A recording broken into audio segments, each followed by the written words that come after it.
Sebelum duduk saudara boleh salam minimal 5 orang saudara. Di tempat duduk saudara masing-masing salam. Katakan Tuhan Yesus berkati. Diberkati luar biasa. Damai sejahtera sukacita senantiasa buat setiap kita. Haleluya. Puji nama Tuhan. Oke, you may sit down. Harus boleh silakan duduk kembali. Haleluya. Apa kabarnya saudara? Dahsyat ya, Tuhan kita luar biasa. Dan perjalanan kita bukan menjadi perjalanan biasa-biasa karena Tuhan kita adalah Tuhan yang besar, Tuhan yang luar biasa. Dan satu hal yang selalu saya ingat adalah bahwa seorang penyembah akan selalu menjadi sama dengan apa yang dia sembah. So yang kita sembah sama, yang kita sembah adalah Yesus Kristus, maka kalau Yesus kita adalah Yesus yang luar biasa, Yesus yang besar, Yesus yang ajaib, maka kita juga akan melakukan pekerjaan-pekerjaan yang besar dan kita juga akan mengalami hal-hal yang ajaib di dalam perjalanan kehidupan kita. Nah, saya percaya bahwa apa yang dikerjakan di dalam Alkitab, apa yang tertulis di dalam firman Tuhan, setiap kali saya baca isinya, setiap kali saya renungkan satu persatu, Alkitab kita ini gak pernah berubah dari dulu sekarang sampai selama-lamanya saudara. Artinya dari kitab Kejadian sampai dengan kitab Wahyu, apa yang dituliskan di dalam sini itu sebenarnya saling terkait dan saling terhubung, gak ada yang terpisah atau berdiri sendiri. Nah ini memberi petunjuk bahwa Alkitab yang kita pegang atau firman Tuhan itu adalah firman yang ditulis berdasarkan bukan manusia punya pikiran, tetapi Tuhan yang punya pikiran. Memang manusia menulisnya, tapi hikmatnya datang dari Tuhan. Makanya isinya adalah kata-katanya bukan kata-kata manusia ini dan itu, tapi kata-kata Tuhan yang ada di dalamnya. Nah, berarti semua penulisan yang ada di sini itu tidak ada yang asal-asalan. Semuanya disusun dengan baik dan sesuai dengan apa yang Tuhan rencanakan. Nah, terhubung dengan itu saudara, kalau kita ngelihat dengan 12 murid Yesus, kedua belas yang dijadikan murid Yesus, saya lihat baik-baik, ternyata cara Tuhan Yesus memilih murid-muridnya itu juga tidak random atau sekedar dia ketemu siapa lantas dipilih. Atau ada rekomendasi dari siapa terus dia pilih. Kalau kita cari karyawan, kita bisa minta rekomendasi ya dari karyawan yang lainnya. Siapa yang bisa kamu ajak untuk jadi kerja di tempat saya. Itu bisa dapat rekomendasi. Atau kalau kita mungkin mau ajak seseorang, misalkan saya pelayanan nih, saya mau ajak tim pelayanan, saya lihat adanya kayaknya cocok nih, oke lah saya ajak untuk jadi tim pelayanan, saya pilih seperti itu saya. Tapi tidak dengan Tuhan. Setiap murid yang dia pilih itu punya maksud, ada maksud dan ada rencana Tuhan. Nanti saya jelaskan satu-satu sama saudara. Jadi dari murid yang pertama sampai murid yang ke-12, semuanya sudah ada di dalam rencananya Tuhan yang sistematis. Nah artinya, berarti kita adalah orang-orang yang dipilih Tuhan bukan karena asal-asalan. Berarti Tuhan sudah punya rencana yang tersusun rapi untuk kehidupan Anda. Jadi ketika saudara menjadi Kristen, menjadi orang percaya pada Yesus, Tuhan sudah punya rencana besar bagi hidup saudara. Jadi jangan pernah mengecilkan diri saudara hanya karena sebuah posisi. Jangan mengecilkan diri saudara hanya karena penghasilan tertentu. Jangan mengecilkan diri saudara hanya karena saudara punya lingkungan terbatas. Tapi selalu percaya Tuhan selalu punya cara yang luar biasa untuk mengangkat kita di tempat manapun kita berada. Dan contohnya adalah para murid yang dipilih sama Tuhan. Lalu saya hubungkan dari 12 murid ini, lalu ketika Yesus bangkit dari kematian, murid-murid kembali menjadi nelayan gitu. Mereka putus asa gitu karena Yesusnya udah mati gitu kan. Nah pada saat Yesus bangkit, Yesus melihat murid-murid lagi ada di danau saudara, di danau Galilea. Mereka menangkap ikan lagi, tapi semalam-malaman mereka gak dapat apa-apa. Begitu mereka melihat ada seorang berdiri di tepi danau, terus berteriak sama mereka, "Hei anak-anak, kalian dapat apa?" gitu kan. Yang notice pertama adalah Yohanes, murid Yesus yang dikasih. Nah Yohanes ini notice langsung bilang, "Itu Tuhan." Gitu kan. Atau dalam bahasa Ibrania, Ani Elohim gitu. Itu Tuhan gitu. Nah apa yang disebutkan oleh Yohanes itu membuat murid-murid yang lain sadar, iya itu guru kita, dia bangkit dari kematian. Nah akhirnya Petrus nyebur gitu kan dan semuanya akhirnya sampai di darat. Begitu sampai di darat mereka menyembah kepada Yesus dan ketika Yesus bertanya sama mereka mana akan ada makanan disediakan oleh dia. Mereka tidak dapat apa-apa murid-murid. Yesus bilang begini lagi, coba tebarkan jalamu di siang hari. Nah siapa yang pernah memerintahkan mereka untuk menebarkan jala? Itu tidak ada orang manapun kecuali Yesus. Dan murid-murid diam tidak berdebat. Mereka nebarin jala dan benar-benar ikan masuk begitu banyaknya. Yang menarik perhatian saya adalah begitu ikan ditarik saudara, jumlah yang dituliskan adalah 153 ekor ikan. Nah saya mau hubungkan ini saudara, antara 12 murid Yesus dengan 153 ekor ini. Kenapa sih Alkitab sampai nulis angkanya gitu loh? Nah, kalau kita baca Alkitab, punyalah perasaan, punyalah sikap bertanya gitu saudara. Ya, punya sikap apa? Bertanya, kenapa ini begini sih? Kenapa ini begitu? Gitu saudara. Selalu memiliki sikap untuk apa? Bertanya setiap kali baca Alkitab. Apa yang membedakan orang Yahudi?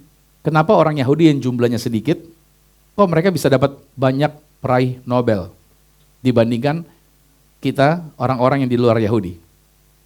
Tahu nggak kenapa saudara? Apa yang membedakan? Oh, karena orang Yahudi diurapi Tuhan. Orang Yahudi bangsa pilihan Tuhan. Jawabannya bukan itu. Orang tua Yahudi, kalau anak mereka pulang dari sekolah, apa bedanya dengan kita? Nanyanya apa sama anaknya kalau pulang sekolah? Tadi belajar apa nak di sekolah, betul ya? Kamu ketemu teman siapa? Kamu ngomong apa aja gitu kan? Kamu belajar apa? Itu kan kita ya. Kalau orang Yahudi enggak, begitu anaknya pulang ditanya gini, nak, kamu tadi di sekolah tanya apa sama guru gitu? Sepanjang hari ini kamu bertanya enggak? Sepanjang hari ini kamu nanya apa dan segala, bukan tentang pelajaran, tapi tentang bertanya. Ternyata orang Yahudi itu diajarin dari kecil untuk memiliki pikiran yang aktif. Untuk mengkoreksi, untuk mencari tahu dan lain sebagainya. Itu sebabnya orang Yahudi itu memiliki kemampuan daya pikirnya karena telah dilatih sejak kecilnya. Nah, saya percaya bahwa ketika kita baca Alkitab, ada gairah di dalam diri kita untuk bertanya, ada apa? Kenapa sampai ditulis seperti ini? Kenapa sampai ditulis seperti itu? Nah, ini menjadi penting. Begitu kita bertanya ini, setiap kali kita baca Alkitab, kenapa Yesus pilih 12? Kenapa orang-orang ini yang dipilih? Kenapa bukan yang lain? Gitu kan? Kenapa juga ada angka 153 yang dituliskan? Nah, pertanyaan-pertanyaan ini akan membuat saudara semakin diperkuat pengenalan saudara akan Tuhan. Oke, kita masuk sekarang pembahasannya. Yohanes 21 ayat 10. Dikatakan begini. Kata Yesus kepada mereka, bawalah beberapa ikan yang baru tadi kamu tangkap itu. Ayat 11-nya, Simon Petrus naik ke perahu, lalu menghela jala itu ke darat penuh ikan-ikan besar. Dia tulis lagi situ ya. Ada berapa jumlahnya? Ya, ini ditulis loh saudara, tidak ada ayat lain cuman ini doang, 153 ekor banyaknya. Dan dikatakan lagi, sungguh pun sebanyak itu jalannya tidak rusak, tidak bolong, tidak jebol. Nanti saya juga jelaskan itu. Oke, kita highlight di sini dulu 153 ekor. Kita pindah Matius 4 ayat 19.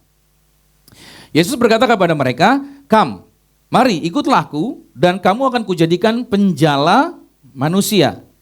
Ya kan? Lalu mereka pun segera meninggalkan jalannya dan mengikuti dia. Mereka yang ikut Yesus rata-rata kebanyakan mereka adalah nelayan. Dan Yesus berkata bahwa kamu aku rubah bukan jadi penjala ikan lagi, tapi menjadi penjala manusia. Lihat level yang dia angkat sama Tuhan, level yang dibawa sama Tuhan, dan rencana yang Tuhan sediakan bagi para murid ini. Ini jadi menarik buat setiap kita ketika Yesus menyusun semua pergerakannya dia. Nah, anak-anak Tuhan dengar baik, kita menyembah Tuhan yang sistematis, kita menyembah Tuhan yang tidak asal-asalan. Berarti saya percaya kehidupan kekristenan kita juga menjadi Kristen yang sistematis dan tidak asal-asalan. Kita harus belajar dari yang benar, bilang amin dulu nih. Hidup kita adalah sebuah pengalaman saudara. Pengalaman itu sesuatu yang kita alami dan itu menjadi pembelajaran buat kita. Oke, sebelum saya masuk ke pembahasan, saya coba keluar sedikit. Saudara tahu Soimah enggak? Tahu artis itu Soimah, tahu ya? Tahu ya? Ditanya dong, diwawancara sama siapa tuh? Dodit ya? Pernah tahu Dodit enggak sih? Yang apa tuh? Stand up comedy Dodit namanya? Oke, betul ya. Ditanya dong, apa yang membuat Anda kok bisa berhasil sukses seperti hari ini? Soimah bilang apa? Dia bilang begini, karena mama saya. Jadi Anda belajar dari mama ya, berarti mama memberi teladannya. Iya, saya belajar dari mama saya. Teladan apa yang dipelajari dari mama? Kecerewetannya. Maksudnya gimana? Marah-marahnya. Loh kok marah-marahnya? Iya, mama saya tuh kalau salah sedikit dia marah. Jadi bagaimana maksudnya? Iya, jadi kalau dia marah tuh, mungkin kalau dia masih hidup, gara-gara marahnya dia dimasukin penjara, gitu kata dia gitu saudara. Emang mama gimana? Contoh nih, misalkan mama suruh saya bikin nasi. Zaman dulu kan belum ada rice cooker tuh. Jadi nasinya pakai apa sih tuh? Dandang gitu ya? Di aron apalah gitu ya. Pas jadi saudara, bikin diaduk tuh, kata dia. Pakai centong, lembek kan saudara, mamanya datang. Kok nasinya lembek? Iya mah, kebanyakan air gitu. Terus tau gak apa yang terjadi? Centongnya diambil mamanya, terus digaplok ke mukanya dia. Pok gitu. Saudara tahu kan kalau centong ngambil nasi yang lembek, nasinya nempel semua di centong, begitu plok sini, nasinya di satu muka gitu saudara jadinya. Kan ditanya, loh kok mamanya marah, ditanya sama presenternya. Habis pas mama tanya saya jawab, si Dodit bilang gini, kan ditanya, betul gak sih? Kan ditanya, ya kalau jawab dong, iya. Cuman mama gak mau saya jawab. Kenapa? Karena mama udah tahu bahwa ini masalahnya air gitu. Artinya sejak itu, Soema bilang gini, karena mama saya galak begitu, saya kalau bikin nasi, saya ukur bener-bener airnya gitu, saya gak mau lagi muka sepenuh nasi, katanya gitu saudara. Itu jadi pelajaran buat dia gak mau lagi kerja asal-asalan. Itu ambil positifnya di situ ya, saat itu. Yang kedua, dia suruh ngepel lantai. Ngepel lantai gimana caranya? Pakai sabut kelapa. Zaman dulu nggak tahu ya, benar gak sih? Saya belum pernah ngalamin sih. Ngepel pakai sabut kelapa. Ada yang pernah ngalamin, Bapak Ibu? Oh iya, senior banget Anda ya, luar biasa. Dia ngepel pakai sabut kelapa tuh satu lantai. Mamanya pulang. Begitu mamanya lihat, ternyata yang di sudut-sudut ada yang kelewat gitu. Kalau kita lihat anak kita habis kerjain begitu, ada yang kelewat gimana kira-kira? Ya udahlah nggak apa-apa lah, cincai lah mama beresin. Atau enggak, dek, yang sudut ini belum selesai nih, coba kamu beresin, betul ya? Gitu kan kalau kita. Tapi Soima mamanya bilang gini, ulang dari awal, mateng lu. Dia ulang lagi saudara, itu kerja udah susah payah, capek, dia ulang lagi dari awal. Tapi sejak itu, dia berprinsip, gua nggak boleh lolos nih. Artinya apa? Kalau kerja harus excellent gitu loh. Jadi dari situ dia berpikir, saya kalau kerja nggak boleh ada yang kekurangan. Saya harus pikirin benar-benar dan harus semuanya udah oke, baru saya kasih lihat sama pimpinan saya. Kan kayak gitu. Terakhir lagi dia bilang, pada saat dia disuruh sama mamanya beli cabai. Dari tempat rumahnya ke beli cabai, nggak ada kendaraan. Jalan kaki 1 kilo. 1 kilo kali, lebih kali. Sampai sana, udah beli cabai, pulang. Sampai rumah mamanya lihat, marah-marah mamanya. Apa ini beli lombok begini, kamu dikasih yang busuk. Ada yang bagus, ada yang jelek. Kau terima-terima aja dikasih yang jelek gitu. Habis kan dia siap gitu, dia diem aja gitu ya. Tapi mama bilang, kamu itu jangan pernah mau terima apa yang orang kasih tanpa sesuai dengan pesanan kamu gitu. Kalau dia kasih, kamu mesti lihat yang dia kasih benar. Dan satu lagi, kamu mesti berani ngomong bahwa kamu gak mau yang ini, kamu mau yang ini. Kamu jangan diem, kamu harus ngomong. Terus apa yang terjadi? Dimaafin kan kalau kita kan? Udahlah, terima aja kan anak kita gitu ya, capek. Tapi enggak, balik lagi saudara. Suruh balik lagi 1 kilo lagi, jalan lagi dia ke sana. Begitu dia sampai, dia bilang tuker. Dari sejak itu saudara, kalau dia beli cabai, dia harus liatin yang ini yang bagus, yang ini enggak, yang dipilihin benar-benar sama dia. Jadi sesuatu yang membuat dia berubah, berprestasi, kata dia, sekarang saya bisa hari ini karena saya belajar. Jadi sometimes saudara, dalam hidup ini kita perlu mengembangkan, belajar, ya kan, belajar dari seseorang. Kita ada pelajaran yang kita pelajari. Makanya banyak orang pengennya hidupnya gitu-gitu aja. Pengen orang berbelas kasih sama dia. Nanti kalau pimpinannya marah, pimpinan saya begini nih modelnya gitu. Kayaknya saya nggak dikasih kesempatan berkembang. Bukan, tapi belajar. Saya selalu belajar saudara. Waktu saya punya pimpinan, saya kalau mau datang sama pimpinan saya mesti make sure dulu yang saya mau ngomongin sama dia benar-benar jelas. Ketika saya bawa data, dia nanya, terus saya bilang, saya kurang tahu sih Pak, ngapain lu datang sama saya? Dia marah-marahin saya maki-maki saya saudara. Jadi saya pastiin data yang saya bawa akurat, jelas, apa yang ditanyain nanti sama pimpinan saya bisa jawab. Tapi kalau yang saya kerjain, saya belum yakin, saya nggak bisa datang sama pimpinan. Nah itu maksudnya saya adalah apa? Hidup ini adalah hidup yang terus mengalami perubahan. Kita belajar sesuatu. Amin dulu nih. Ada yang harus kita pelajari. Gak bisa cuma datang sama pendeta kayaknya saya kurang pintar, tolong tumpang tangan, lepaskan kutuk kebodohan gitu kan. Tumpang tangan, tumpang kaki sekalian. Ya amin. Gitu, agar lepas dari kutuk kebodohan. Apa begitu? Enggak, kita perlu mengembangkan diri. Sama-sama katakan mengembangkan diri. Ya, kita perlu berubah dalam hidup kita. Ada hal yang kita pelajari. Saya pikir ya, Orang zaman dulu lebih kuat daripada zaman now, kira-kira kayak gitu ya. Karena zaman dulu dari prosesnya luar biasa. Kalau zaman now Gen Z ini kadang-kala ya maunya nyaman-nyaman aja. Semuanya sudah disediakan, padahal proses itu akan membentuk Anda, harus dipahami baik. Oke, saya kembali kepada teks yang kita bahas hari ini. Saya masuk di dalam penjelasan kenapa hubungan dari 12 murid dengan 153 ikan ini. Penjelasan teologisnya dan historisnya adalah tentang yang pertama, yaitu tentang keberagaman latar belakang murid Yesus. Kenapa saya katakan keberagaman? Yesus memilih 12 orang ini dari orang-orang yang memiliki latar belakang yang berbeda. Mari kita lihat, Simon orang Zelot. Ini bukan Petrus. Ada dua Simon, Simon Petrus dan Simon orang Zelot. Nah, Simon orang Zelot ini adalah kelompok nasionalis radikal yang anti Romawi. Cenderung orang ini wataknya keras sudah. Dia adalah orang yang didesain, dilatih untuk membunuh. Ini dia, Simon orang Zelot. Bayangin, Tuhan Yesus pilih ini. Kalau mau milih muridnya, harus jangan yang ini. Tapi Yesus pilih orang ini, namanya Simon, orang Zelot, jadi murid Yesus. Satu itu. Berikutnya, Lewi. Anda tahu, Lewi ini pemungut cukai. Pemungut cukai ini saudara dibenci sama orang-orang Yahudi. Tapi jadi muridnya Yesus. Murid Yesus semuanya Yahudi. Begitu kemasukan orang yang artinya orang pengkhianat bangsa. Karena Lewi ini orang Yahudi, tapi kerja buat Roma. Ngambilin pajak. Jadi dia dikasih kuasa satu wilayah, dia kepala pajaknya nih si Lewi. Dia ditargetin 1 bulan 100 juta misalkan, setor sama Romawi. Nah dia boleh ngambil lebih dari 100 juta itu, lebihnya buat dia. Jadi orang diperberat sama dia, gak apa-apa, gak bisa protes. Kenapa? Karena Romawi nyiapin pasukan untuk jagain dia. Kaya dia sebenarnya, Lewi ini kaya saudara, duitnya banyak. Tapi dia mau jadi muridnya Yesus. Dia tinggalin semuanya. Dia ikut Yesus. Nah dia pengkhianat, tapi dibawa masuk ke dalam kelompok orang-orang Yahudi yang bersama dengan Yesus. Atau itu ya. Terus Petrus, Andreas, Yakobus, Yohanes, mereka ini adalah para nelayan. Ya, para nelayan yang kerjaannya mencari ikan dan lain sebagainya. Orang-orang yang sederhana. Tapi Yesus pilih orang-orang ini. Dari orang-orang yang pengusaha ikan ini, diajak untuk join bersama-sama, melayani bersama dengan Yesus. Itu sebabnya kamu tidak lagi menjadi penjala ikan, tapi kujadikan penjala manusia. Lalu berikutnya lagi ada namanya Thomas. Ini kok berhenti sampai sini? Nggak bisa keluar lagi? Teksnya.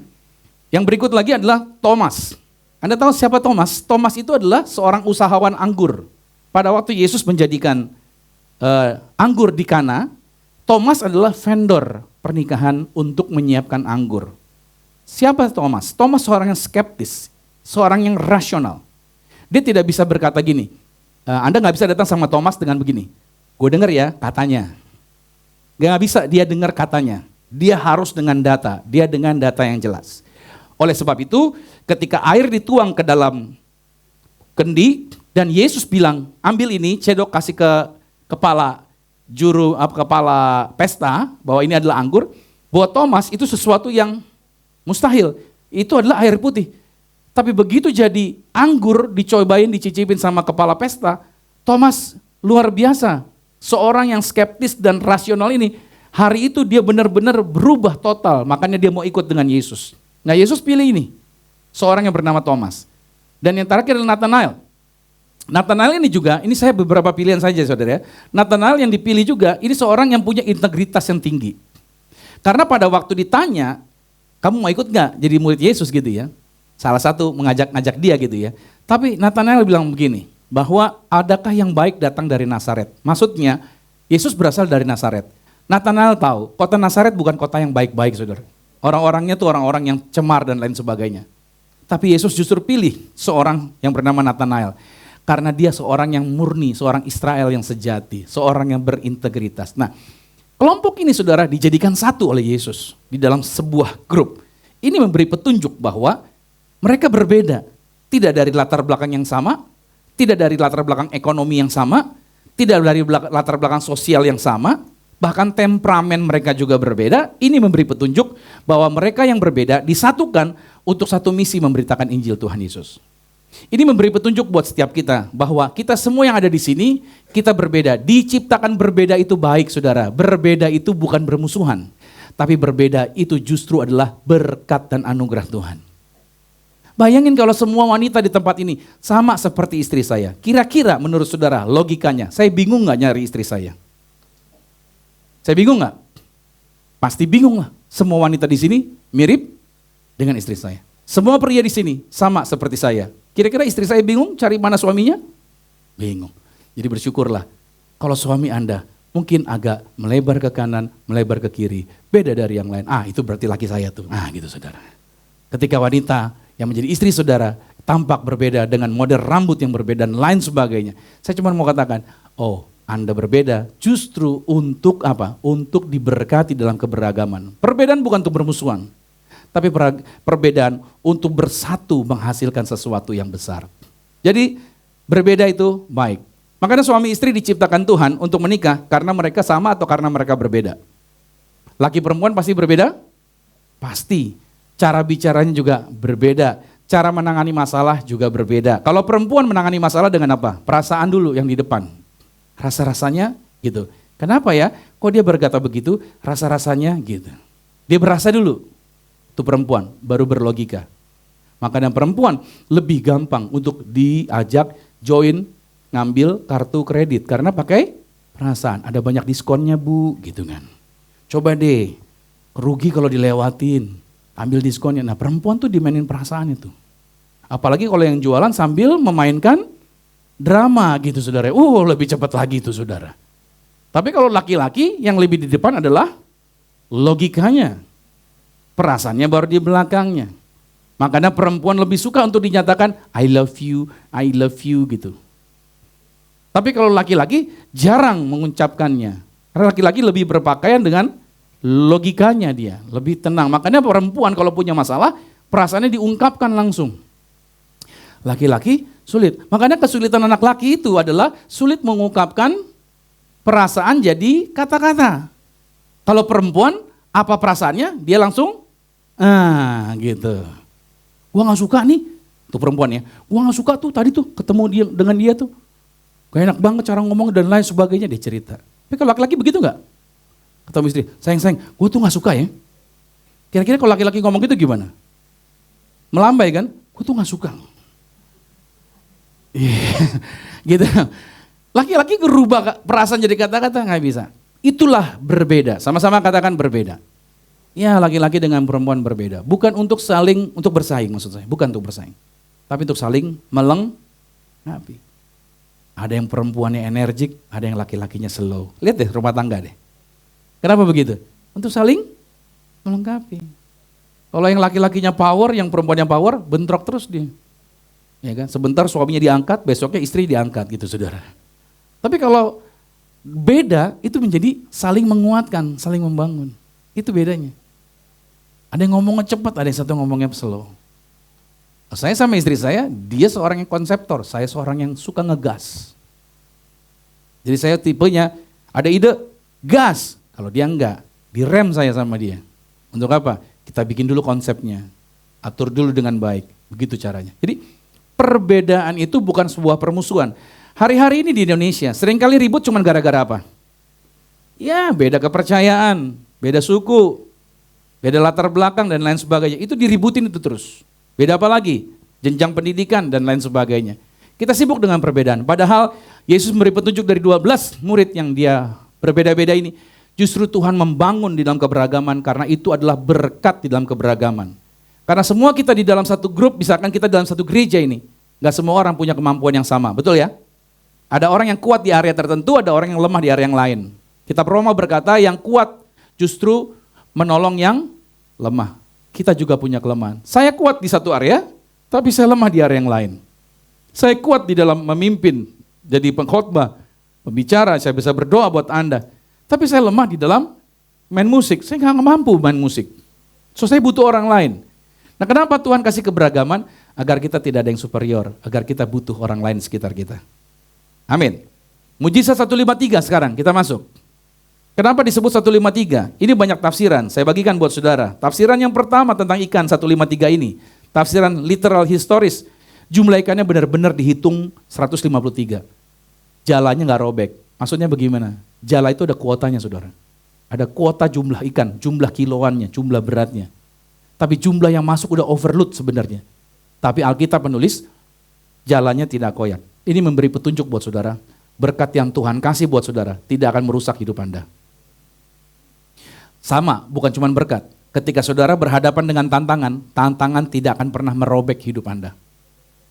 Karena Alkitab berkata, persoalan yang kamu hadapi tidak pernah melebihi kekuatan kamu. Karena Tuhan memberikan kekuatan yang lebih untuk kita mampu menanggungnya. Amin dulu nih. Jadi saudara bisa lihat di sini, kata 153 ikan ini tafsiran literal historisnya benar-benar jumlah ikan yang sangat banyak yang dituliskan. Tafsiran simbolisnya saudara. Pada zaman itu ilmu zoologi Yunani kuno mencatat, zaman itu ya, ada jumlah ikan 153 jenis, saya bukan banyaknya, jenis ikan ada 153 di zaman itu. Ini memberikan lambang bahwa murid-murid mereka 153 jenis ikan itu tujuannya Tuhan kasih adalah agar mereka menginjil, menjangkau dari segala bangsa. Makanya Tuhan berkata, kamu kujadikan murid jadi saksi, mulai dari Yerusalem, Yudea, Samaria sampai ujung bumi. Berarti kita akan bertemu dengan orang dari segala model. Tuhan mengajarkan buat Anda dan saya, kita nggak bisa berteman dengan hanya orang yang model satu. Kita mengasihi bukan cuma orang yang modelnya ini aja. Kita harus terbuka saudara. Kita nggak bisa bilang, enggak saya nggak mau main sama yang itu, saya mau mainnya main sama ini dan lain sebagainya. Saya cuma cocok sama ini. Tuhan mau mengajarkan dari jenis ikan 153. Kita harus terbuka saudara. Ada begitu banyak orang yang berbeda dengan kita, yang butuh dijangkau. Lalu tafsiran berikutnya, tafsiran numerik. Angka 153 ini saudara, kalau saya urutkan, itu merupakan penghitungan dari angka 1, ditambah 2, ditambah 3, ditambah 4, terus sampai angka terakhir 17, jumlahnya jadi 153. Angka yang terakhir adalah angka 17. 17 itu dua angka digabung, angka 7 ditambah angka 10. Angka 10-nya bicara hukum Taurat, ini simbolisnya ya saudara. Dan angka 7-nya itu angka kesempurnaan rohani. Menarik sekali. Misi Tuhan itu sempurna untuk menggenapi kehendaknya di bumi ini. Angka 10 tentang perintah Tuhan, angka 7 tentang angka kesempurnaan. Makanya orang Kristen suka dengan angka 7. Oke, untuk penjelasan detail angka 7 ini minggu depan, saya jelasin sama saudara. Tapi yang jelas, kalau saudara lihat, angka 7 ini yang dipakai, berapa hari Tuhan menciptakan langit dan bumi, dunia ini? Ya, berapa? 6 hari dia ciptakan, dan hari ke-7 dia beristirahat, dan itu sempurna. Ada lagi 7 gereja, oke, kitab Wahyu. Ada lagi yang disebut lagi dengan yaitu 7 cawan murka Tuhan. Dan berkali-kali Tuhan pakai angka 7, angka 7, angka 7 dan lain sebagainya. Itu bicara tentang kesempurnaan ilahi. Nah, memang ada beberapa tafsiran-tafsiran ini saudara yang saya bagikan. Tapi apapun tafsirannya, pesan utamanya berarti misi penginjilan ini sifatnya universal. Artinya tidak terbatas pada kelompok tertentu, pada golongan tertentu, tapi kepada semua orang. Termasuk orang-orang ini, murid-murid Yesus, diingatkan penginjilan kamu bukan cuma sama orang Yahudi aja, tapi sama seluruh orang di muka bumi ini. Nah, keterhubungan dua hal ini, 12 murid dengan 153 jumlah ikan ini berarti murid-murid mewakili latar belakang orang-orang yang berbeda beragam di dalam tim pelayanan. Nah, saya kasih notis di sini, di dalam tim pelayanan kita nggak bisa berharap mereka sama seperti kita. Di pelayanan kita semuanya berbeda-beda. Saya berharap maunya sama seperti yang saya mau, tapi belum tentu. Kita semua punya kemampuan, punya cara dan lain sebagainya yang berbeda-beda. Makanya mereka ini berbeda, para pelayan ini. Musik beda dengan keyboard beda dengan bass, beda dengan drum, beda dengan gitar. Tapi mereka bekerja sama. Itu sebabnya di dalam pelayanan saya nggak bisa. Saya hanya mau pelayanan sama dia aja. Saya nggak mau pelayanan sama dia. Saya tidak bisa bareng sama orang itu dan lain sebagainya. Sebab maaf ya, saya harus sampaikan buat saudara, Yesus tidak pernah membeda-bedakan orang. Saya selalu katakan sama saudara, kita harus berubah saudara. Mungkin kita telah didesain, saya hanya mau bergaul dengan orang ini saja, saya hanya mau bergaul dengan orang itu saja. Tapi hari ini sebagai hamba Tuhan saya mau ingatkan, yang kita ikutin bukan desain manusia, yang kita ikutin adalah apa yang Yesus ajarkan buat kita. Amin. Kita harus menjangkau saudara di dalam perbedaan ini. Itu gambaran para murid. Makanya kata 153 tadi tentang ikan, itu gambaran tentang apa? Keberagaman jiwa yang akan dijangkau. Jenis yang begitu banyak. Ada berbagai banyak model di dunia ini. Salah satu values yang ada di Zion adalah apa? Accepted. Gereja ini seperti bengkel. Kita tidak pernah menolak orang dari manapun. Orang datang dari berbagai macam latar belakang histori hidup mereka, latar belakang sosial, latar belakang pendidikan, cara bicara yang berbeda dan lain sebagainya. Kami tetap accept. Tujuannya untuk apa? Untuk dibengkelin, untuk dirubah. Saudara, kekristenan itu bukan menjadi Kristen yang santai, duduk diam dengan manis. Bukan, tapi kita berpikir bagaimana merubah hidup orang, saudara. Sebagaimana Anda dirubah, amin. Sebagaimana kita dijangkau Tuhan, haleluya. Sebagaimana Tuhan mengubahkan kehidupan kita. Apa gak ada dorongan di dalam diri kita untuk mau merubah orang, untuk jadi lebih baik? Halo? Hidup kita cuma sementara, saudara. Hidup kita cuma sementara. Saya dengar teman saya kemarin cerita, umur 49 tahun, gak kelihatan sakit. Seorang pemimpin, instruktur olahraga, saudara. Seger, wanita, 49 tahun.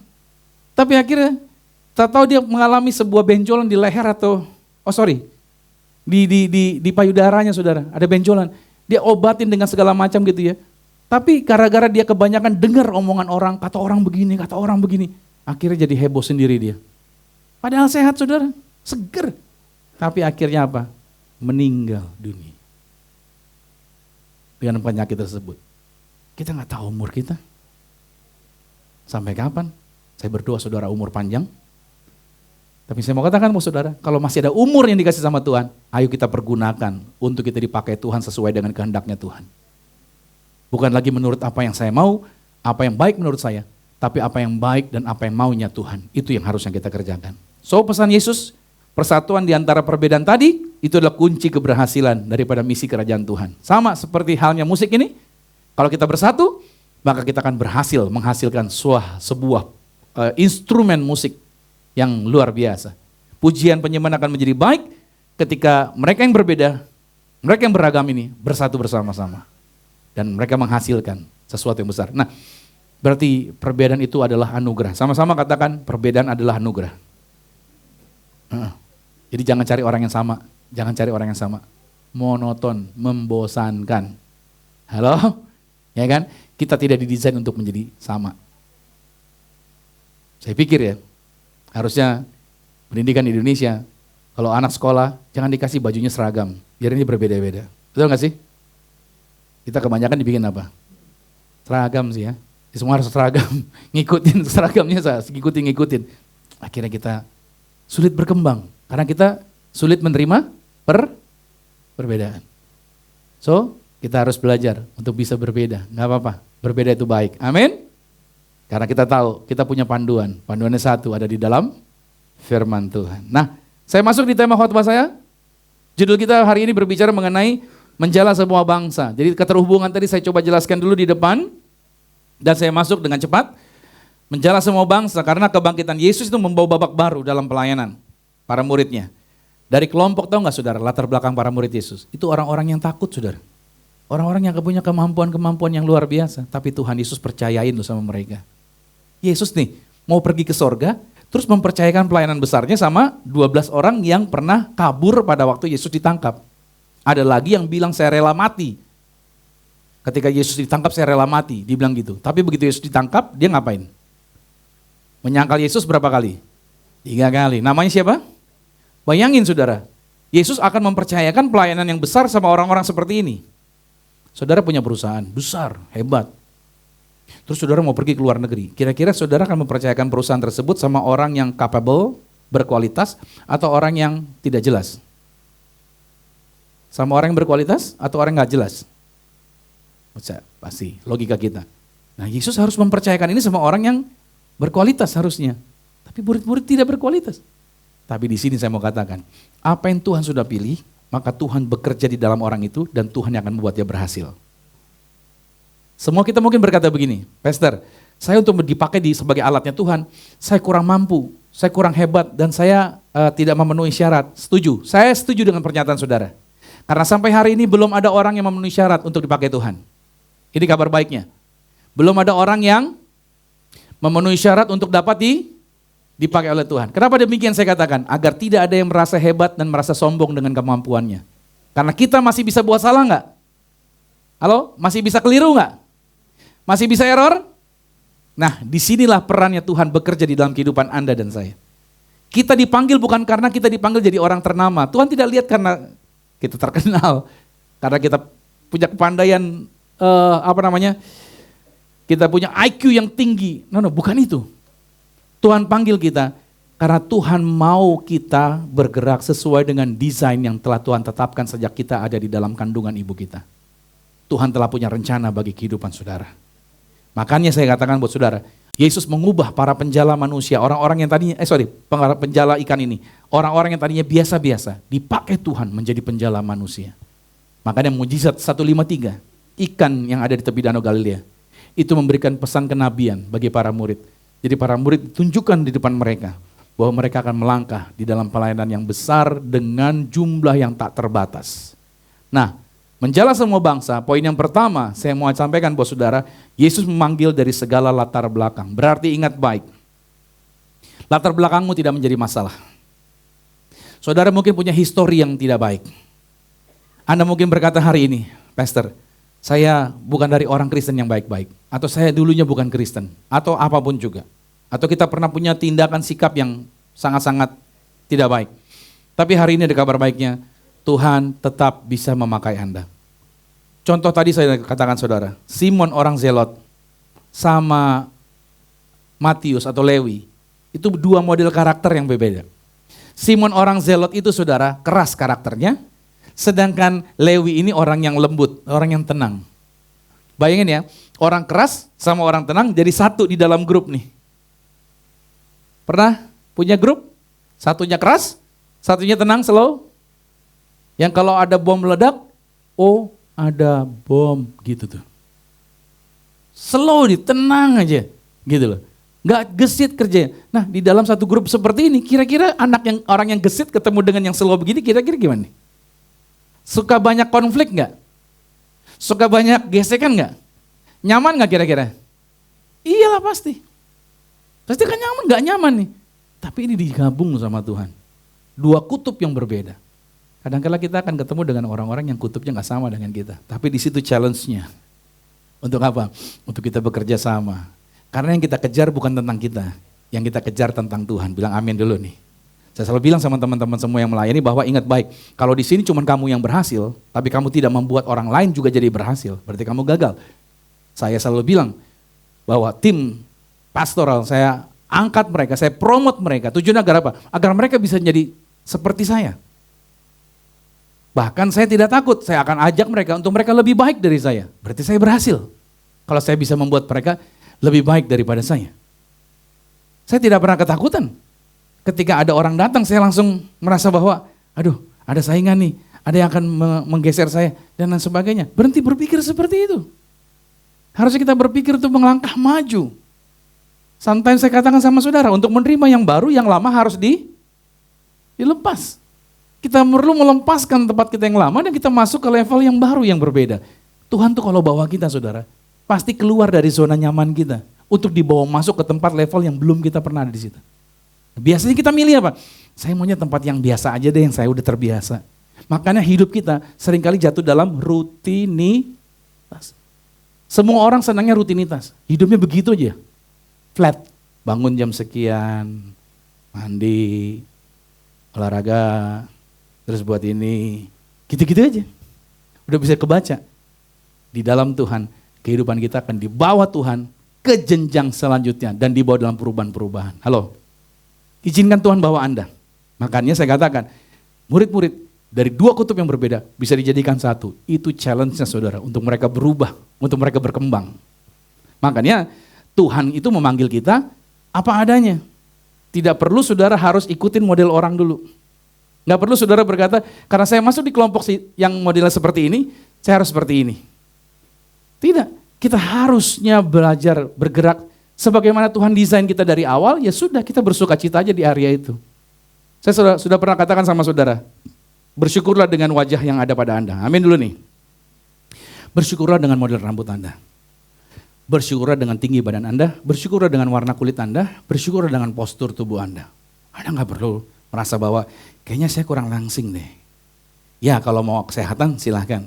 Tapi Anda nggak perlu bilang kayaknya hidung saya kurang lancip deh. Kayak kulit saya kurang putih deh gitu kan.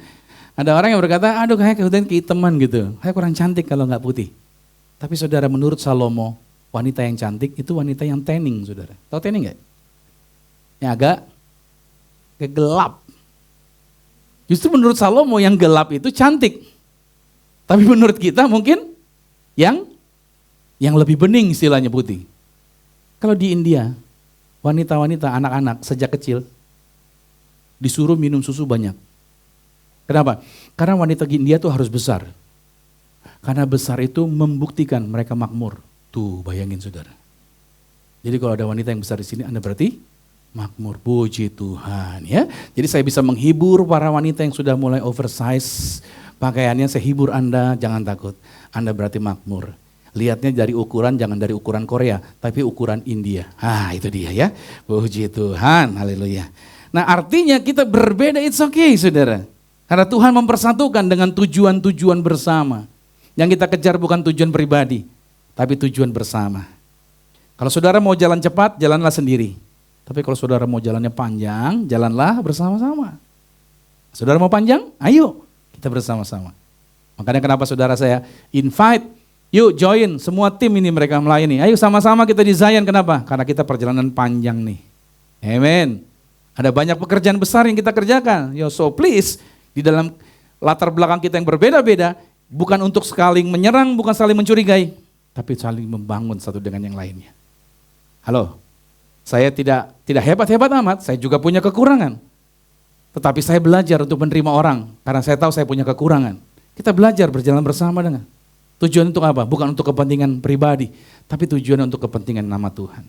1 Korintus 12 ayat 13 berkata, sebab dalam satu roh kita semua, baik orang Yahudi maupun orang Yunani, baik budak maupun orang merdeka, telah dibaptis menjadi satu tubuh. Dan kita semua diberi minum dari satu roh, ayat 14-nya. Karena tubuh juga tidak terdiri dari satu anggota, tetapi atas banyak anggota. Perhatikan tubuh Anda.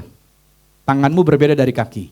Hidungmu berbeda dari telinga, mata, dan anggota tubuh yang lain. Tapi ada di dalam satu pergerakan yang sama dan membuat karya-karya yang luar biasa. Bukan Anda bisa menjadi berhasil hari ini karena anggota tubuh Anda sama semua. Padahal semuanya berbeda. Tapi Anda bisa menjadi hebat. Nah, itu Tuhan hebat ya, menciptakan perbedaan untuk menghasilkan sesuatu yang luar biasa. Yang kedua saudara, poin kedua adalah tentang 153 tentang ikan. Itu simbol semua bangsa. Ini malah menggambarkan kalau dalam tafsiran Saint Jerome tadi dikatakan 153 jenis ikan itu semua bangsa yang akan kita jangkau. Berarti anak-anak Tuhan dipakai, bukan cuma di satu area, bukan satu lokasi, tapi semua lokasi kita bisa kemanapun juga. Jadi jangan pernah alergi dengan orang-orang yang berbeda dengan saudara. Anda akan dipakai sesuai dengan rencana Tuhan, dimanapun Tuhan inginkan. Karena misinya Yesus mulai dari Yerusalem sampai ke ujung bumi. Berarti, artinya pelayanan gak boleh eksklusif saudara. Pelayanan harus menjangkau semua kalangan. Halo, kalau berteman jangan eksklusif. Dia banyak duitnya, gue deketin. Karena dia punya uang, gue kayaknya selevel sama dia. Yang ini tidak selevel nih, males gue ngobrol sama dia. No. Melayani Tuhan tidak boleh eksklusif. Kaya, muda, tua, miskin, lokal, global, ayo semuanya tetap kita rangkul. Amin dulu nih. Ya kita harus merangkul semua, gak bisa. Kalau ngelihat ada orang, ini kaya nih, gue deketin nih. Ya kan, di bagian gue nih pelayanan nih. Tapi kalau yang agak-agak susah gitu, ini bagian Hansel aja nih, Hansel ya kan. Ya saya ingin aja gitu kan istilahnya. Istilahnya kayak begitu. No, gak boleh seperti itu saudara, kita harus merangkul. Makanya kenapa sih dibuatin grup Iconic. Tujuan agar apa? Agar kita merangkul semuanya. Agar kita ngobrol dengan semuanya. Ketemu dengan semuanya. Tujuannya seperti itu. Kita mau kenal semua. Dari latar belakang apapun perbedaannya. Bahkan kalau mungkin ada yang mengalami kekurangan, apa yang bisa kita lakukan sama kamu? Apa yang bisa kita bantu sama kamu? Dan satu kunci saudara. Kalau Anda punya masalah pengen selesai masalah Anda? Pengen beres kalau punya masalah? Halo? Saya kasih kuncinya. Caranya adalah apa? Bantu masalah orang. Selesaikan masalah orang. Tolong orang yang sedang bermasalah. Nanti masalah kita beres. Tuhan tolong lagi. Amin dulu nih. Tuh keajaiban Tuhan tuh kayak gitu saudara. Kalau kita, seringkali kita menolong orang, gue juga punya masalah. Gue juga lagi susah. Akhirnya kita nggak bisa bergerak untuk membantu orang lain. Padahal kuncinya itu kita ditipu sama setan. Tuhan mengatakan, kamu tolong orang dulu, baru kamu ditolong. Masih ingat gak janda di Sarfat? Makan tepungnya tinggal sedikit. Ada Nabi Elia datang, bikinin dulu buat saya. Kalau saudara di posisi janda Sarfat akan bilang apa? Lu gak lihat gue susah, bener gak sih? Ya, pendeta sih pendeta gitu kan. Tapi jangan minta sama gue dong, gue kurang. Ini aja habis makan gue mati. Tapi si Nabi bilang begini, bikinin dulu dari yang sedikit itu buat saya. Si janda di Sarfat saudara, dia melakukan loh, dia tolong si Nabi, dibikinin dulu buat si Nabi. Habis dia bikin begitu buat si Nabi, tepung dia itu gak pernah habis. Masa kelaparan, kekeringan, saat itu dia lewat dengan kemakmuran yang luar biasa. Kuncinya kenapa? Karena dia mau apa? Tolong kesusahan orang lain. Coba berhenti berpikir egois tentang diri kita. Walaupun kita sedang susah, coba kita mau tolong orang lain. Coba kita mau bantu orang lain. Saya percaya masalahmu pasti beres. Tuhan kita akan bereskan segala sesuatunya. Amin dulu nih. Bukan berarti saya gak ada masalah. Saya banyak masalahnya saudara. Saya banyak pergumulan. Tapi saya gak mau pusing dengan masalah saya. Kenapa? Karena saya tahu yang panggil saya luar biasa. Yang pimpin saya luar biasa. Yang jadikan saya hari ini juga luar biasa. Jadi yang saya kejar adalah saya mengerjakan pekerjaan dia. Dan saya tolong orang-orang yang perlu saya tolong. Nah, makanya Wahyu 7 ayat 9 memberikan petegasan buat setiap kita. Bahwa kemudian aku melihat sesungguhnya suatu kumpulan besar orang banyak yang tidak terhitung banyaknya. Dari dikatakan apa? Orang yang berbeda-beda segala bangsa. Suku yang berbeda, kaum yang berbeda. Bahkan apa?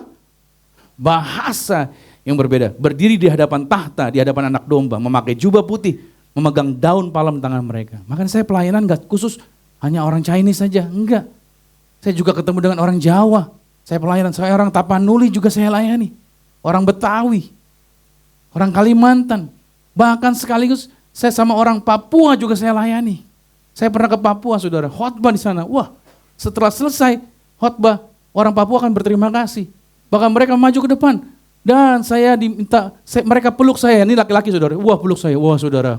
Pernah dipeluk orang Papua? Wah saudara luar biasa dipeluk orang Papua saudara. Sudah mengalami. Mereka berterima kasih. Saya mau melakukannya. Saya mau menjangkau. Kenapa? Karena firman Tuhan mengatakan kita menjangkau enggak hanya orang-orang atau kelompok atau suku kaum tertentu. Yang terakhir, poin yang ketiga. Jalannya enggak sobek. Dalam Yohanes 21 ayat 11 kita bisa melihat bahwa meskipun sebanyak itu jumlah ikan yang masuk, tapi enggak koyak. Ini memberikan jaminan bahwa Tuhan menjagai perjalanan Anda. Tuhan menjagai berkat saudara. Gak mungkin Tuhan berkati dan berkatnya membuat kita rugi. Halo, Tuhan memberkati kita dengan luar biasa. Makanya kita perlu di dalam kesatuan. Kita perlu di dalam yang namanya kesatuan. Ayo jangan lagi mulai hari ini kita berubah. Kita harus bergerak di dalam kesatuan. Tuhan memerdekakan kita bukan untuk merasa sendiri-sendiri. Tapi Tuhan memerdekakan kita karena kita mau memberkati orang. Amin. Tuhan memerdekakan kita agar kita bebas melayani orang dari berbagai macam golongan. Tuhan memerdekakan kita, membebaskan kita agar kita merdeka untuk kita melayani orang, untuk ketemu dengan siapapun, untuk kita menyampaikan kabar baik kepada semua orang.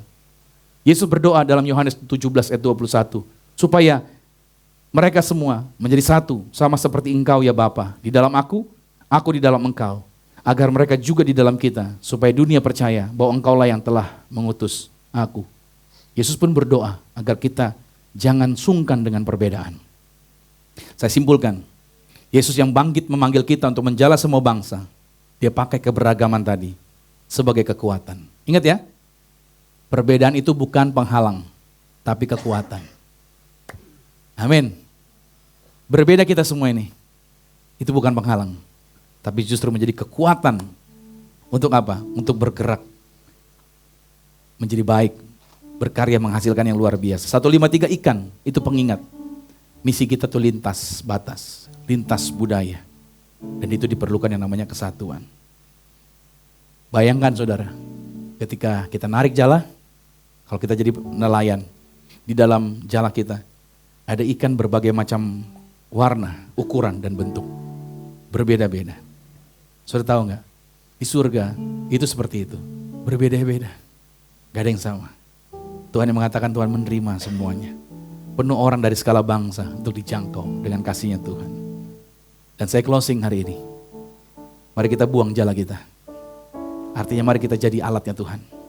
Bukan hanya ke perairan yang nyaman bagi kita. Tapi kita bergerak ke tempat yang Yesus perintahkan. Agar apa? Agar semua orang dapat mengenal Yesus. Ingat tadi di awal saya katakan, Tuhan kalau pakai kita, berjalan dalam kehendak-Nya, kita dibawa keluar dari kenyamanan kita. Dibawa keluar dari rutinitas kita. Izinkan Tuhan bawa kita keluar. Halo? Saya pikir saya nyaman jadi pimpin pujian, udah rutin. Tapi enggak, Tuhan bawa ke level selanjutnya. Saya pikir saya jadi pengkhotbah sudah nyaman, tapi Tuhan bawa ke level selanjutnya. Sampai hari ini Tuhan terus bawa saya bergerak keluar dari nyaman saya. Keluar dari kenyamanan. Hari ini saya mau ingatkan sama saudara, kalau ada kegoncangan terjadi buat saudara, Tuhan sedang bergerak bagi hidup Anda. Kalau saudara sedang digoncang, itu memberi petunjuk. Ingat baik, burung Raja Wali, anak-anaknya tidak dibiarkan diam di dalam sangkar. Dia harus buang, dia harus keluarkan anak-anaknya. Dia bikin gak nyaman di sangkar. Kenapa? Karena anak-anak Raja Wali diciptakan untuk terbang, bukan untuk ngumpet di dalam sangkar. Rutin tinggal di situ dikasih makan terus sama induknya. Mereka harus keluar, mereka harus kembangin sayap, mereka harus cari mangsa. Karena mereka didesain dengan kemampuan itu. Apa yang Tuhan telah install di dalam diri Anda, Tuhan tidak ingin itu tinggal diam di situ. Makanya kenapa ada kegoncangan terjadi atas hidup saudara. Saya nggak tahu ada ekonomi yang tergoncang, ada kesehatan yang tergoncang, ada pertemanan tergoncang, ada hubungan tergoncang. Tahu nggak saudara? Sebenarnya Tuhan ingin saudara sadar, ada kemampuan-kemampuan hebat yang Tuhan telah install, yang Tuhan ingin agar engkau pakai itu, engkau kembangkan itu. Dan ketika engkau berjalan di dalam rutinitas, kemampuan-kemampuan hebat itu tidak muncul. Tapi begitu engkau ada di dalam kegoncangan, disitulah kemampuan-kemampuan itu akan muncul ke permukaan. Dan saudara akan menjadi pribadi yang baru lagi. Amin. Izinkan Tuhan bawa Anda. Merdekakan diri Anda. Bebaskan. Bebaskan. Berterima kasih ketika saudara berhadapan dengan kegoncangan. Thank you Jesus. Tuhan baik. Tuhan punya maksud yang luar biasa. Amin. Kita gak perlu mencurigai Tuhan. Tapi kita berkata begini, bahwa setiap tantangan yang aku hadapi tidak akan pernah melebihi kekuatanku karena Tuhan setia. Dan Tuhan akan membuat saya bisa melewati ini semuanya. Jangan skeptis sama Tuhan. Tetap percaya. Sama-sama katakan tetap percaya. Amin. Walaupun kita ada di tahun 2025, tahun yang penuh dengan kegoncangan saudara. Betul ya? Tahun penuh kegoncangan 2025 saya akui. Tapi percayalah, ada maksud Tuhan di balik ini semuanya. Buat setiap kita yang percaya. Untuk mendatangkan apa? Kebaikan. Tuhan gak pernah punya rancangan yang jahat buat hidup kita. Dalam bisnis saudara mungkin ada kegoncangan. Dalam pekerjaan saudara ada kegoncangan. Dalam hal apapun ada kegoncangan. Tapi jangan takut. Saudara akan keluar ini menjadi orang yang berbeda lagi. Menjadi orang yang lebih baru dan lebih hebat dari sebelumnya. Yuk kita bangkit berdiri.